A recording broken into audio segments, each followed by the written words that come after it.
কোরআন শরীফ থেকে আয়াত কালিমা তেলাওয়াত করেছি। সেই কোরআন শরীফ দামি না কম দামি? কথা বলতে হবে, দামি না কম দামি? বেশি দামি না কম দামি? আজ মুসলমান 5ই আগস্টের আগে এই কোরআনের বিরুদ্ধে কথা বলা হয়েছে, রাসূলের বিরুদ্ধে কথা বলা হয়েছে, আমার আল্লাহর বিরুদ্ধে কথা বলা হয়েছে। সংসদ থেকে আউযুবিল্লাহ বিসমিল্লাহ উঠে দেওয়া হয়েছে। আমরা প্রতিবাদ করেছিলাম, আমরা শাপলা চত্বর গিয়েছিলাম, রংপুর টাউন হলে গিয়েছিলাম, আমাদের বিচার করা হয় নাই। অথচ আমাদের উপরে তারা আক্রমণ করেছে, আমাদের উপরে গুলি চালাইছে।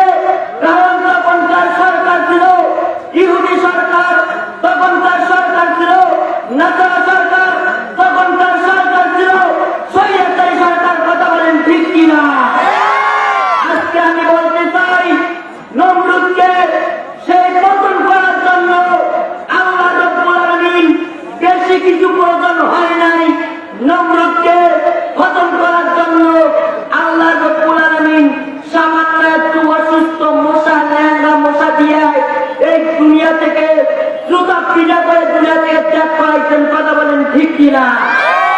আজকে এই সরকারকে পতন করার জন্য বড়দের লাগে নাই, মুরব্বীদের লাগে নাই। আমরা ছাত্র জনতায় তাকে এই বাংলাদেশ থেকে 45 মিনিটের ভেতরে ত্যাগ ছাড়া করেছি। কথা বলেন ঠিক কিনা?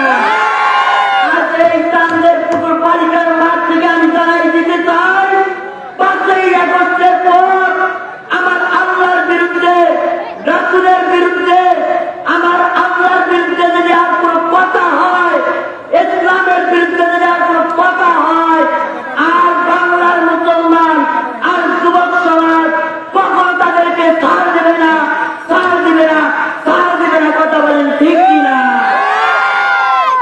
পৃথিবীতে কেউ স্থায়ী হয় না, হোক না সে ফিরআউন কিবা শেখ হাসিনা। কেউ ভবে চিরকাল রয় না, কেউ ভবে চিরকাল রয় না। শেখ হাসিনা সে তো আর ছিল না, ছাত্র তাকে থাকতে দিল না। ঠিক কিনা? শেখ হাসিনা সে তো আর ছিল না, ছাত্র তাকে থাকতে দিল না।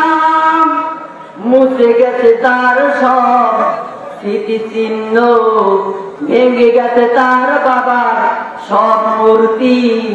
কেউ আজ আওয়ামী লীগ কয় না। ঠিক কিনা? পৃথিবীতে কেউ স্থায়ী হয় না, হোক না সে ফিরআউন কিবা নমরুদ। কেউ ভবে চিরকাল রয় না, কেউ ভবে চিরকাল রয় না। এই সেই পিরামিড দাঁড়িয়ে আকাশের দিকে মাথা বাড়িয়ে, এই সেই পিরামিড দাঁড়িয়ে আকাশের দিকে মাথা বাড়িয়ে। ইতিহাস হয়ে আছে চিরকাল, ইতিহাস হয়ে আছে চিরকাল। কেউ যেন ফেরাউন হয় না। ঠিক কিনা? পৃথিবীতে কেউ স্থায়ী হয় না, হোক না সে ফিরআউন কিবা নমরুদ। কেউ ভবে চিরকাল রয় না, কেউ ভবে চিরকাল রয়।